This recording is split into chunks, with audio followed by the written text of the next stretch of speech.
I just got out of the Lightyear 2022 early screening slash fan event where they gave me this poster right here. Shout out to y'all for that poster. A very dope poster if I do say so myself. And with that being said, guys, let's go ahead and get into this movie review. Let's go.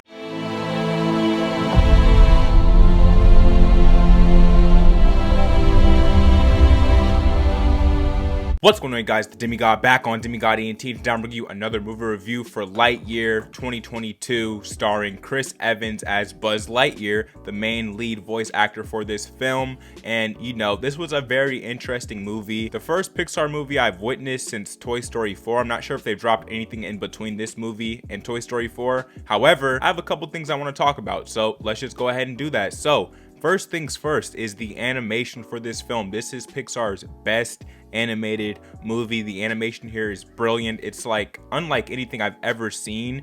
I mean, this is top notch. This is, you know, as high as the bar can get right here, and something tells me Pixar is just going to keep leveling up the more the years go on. But yeah, man, this movie is beautiful. I loved seeing this on the big screen. You definitely have to witness this movie in the best quality possible if you're going to go out and see this movie. And now on to the next point, which is the voice acting for this movie. Now, I already mentioned it a little bit, Chris Evans being the head voice actor here, which of course is Captain America, my personal favorite Avenger. I'd say he did a great job, man. He was a great voice actor for Buzz Lightyear.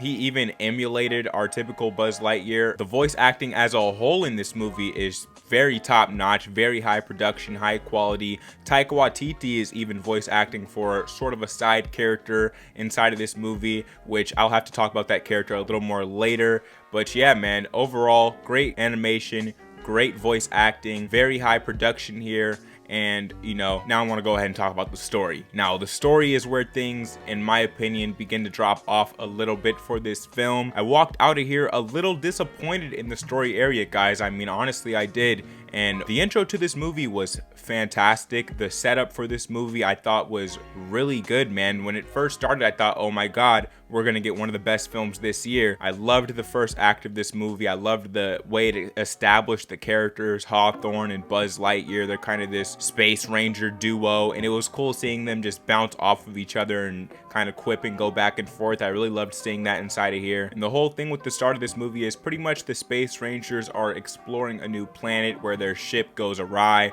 and they get pretty much stuck on this planet for a very long duration of time. I'll just say that. And Buzz Lightyear is in charge of getting them back home so they can, you know, go back to their home planet. And in the meantime, Buzz Lightyear is continuously going on hyperdrive tests in space to try to solve the problem that they're having with their hyperdrive for their ship. Now, the catch is every time Buzz Lightyear comes back to his base, around 4 years passes pretty much every single mission. So when he comes back, you continuously see everyone he knows and even people that he loves just continue to get older and older. And I really liked that detail in the movie. I thought that was sweet, man. I liked what they were doing with that. There's some really heartfelt moments inside of this film. I was definitely behind the Buzz Lightyear character. I did care about Buzz and his partner Hawthorne, but outside of that, the characters inside of this movie, I found them to just get in the way, to be almost nuisances to the film, a lot of them, because in the second act of this film is where this film kind of takes a turn here, because Buzz Lightyear ends up linking up with a younger, more rookie crew, and he's trying to like carry these rookies to his end goal pretty much. I mean, they're kind of just on his back while he does everything. It's a fish out of water experience. They keep getting in the way of the mission, sabotaging the mission. Taika Waititi's character especially. Now, like I said, this is where Taika Waititi comes back into play. I'm a huge Taika Waititi fan. I love him as a director. I really like him as an actor, and he did a solid job voice acting inside of this movie. So, you know, it's not his fault here that his character was written this way, but Taika Waititi's character in particular was just a nuisance for nuisance sake, and I hated that. I really did. It became extremely annoying to watch to me. Certain parts of the middle of this movie, the second act of this film, I felt were lackluster. I felt the film was dragging. It was getting boring. The pacing kind of was all over the place within the second act of this film, up until the point where, and slight spoilers, but they introduced Zurg. Now, if you don't know who Zurg is, he's pretty much Buzz Lightyear's villain inside all the Toy Story movies. Now, what they did with this character inside of this movie is they revealed to you who Zurg is. I'm not going to say who it was for spoiler purposes, but I really liked that reveal. I liked learning who this character was after all this time. You know, it kind of makes you go back and watch those films maybe even a little differently, you can say. And like I said, this rookie crew was just so annoying, man, up until the third act. Now, the third act of this movie, things pick back up, the pacing picks back up, the story gets more interesting again, and we, you know, make our way to our big finale, which in my opinion wasn't much of a big finale. Yeah, man, overall the first act of this movie is really strong, really great, a great setup. The second act, I felt like they blowed it. They were doing things that they didn't need to be doing. They were kind of dragging the movie down, messing with the pacing too much, introducing characters that felt unnecessary and annoying, and like they were just dragging the film down. And then in the third act, they sort of, you know, save it. I'd say the third act of this movie was good. So, you know, it starts off high like a roller coaster, right? We start off really high and then boom, that big steep, a big drop down. And then, you know, obviously you're going to go back up on the roller coaster, right, guys? So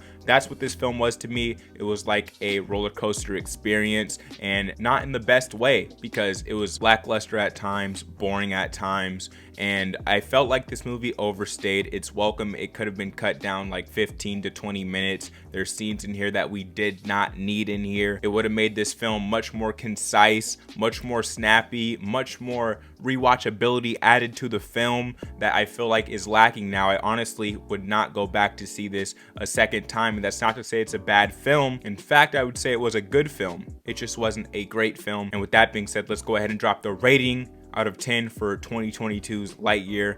I'm going to give Lightyear a 7 out of 10. It gets the 7 out of 10. Like I said, man, not a bad movie. A good watch, I would say, but outside of watching it, you know, one time, there's really no need to watch this again, in my opinion. And I really would have liked this movie to pick up more in the second act instead of slowing down as much as it did.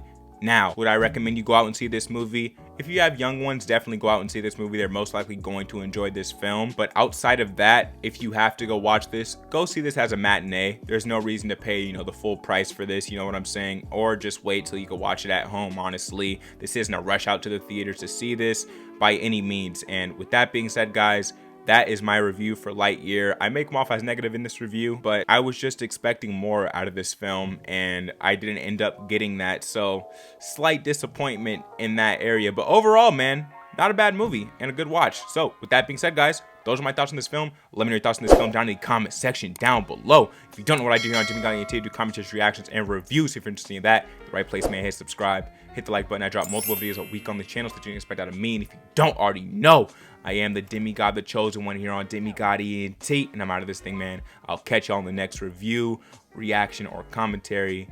Peace.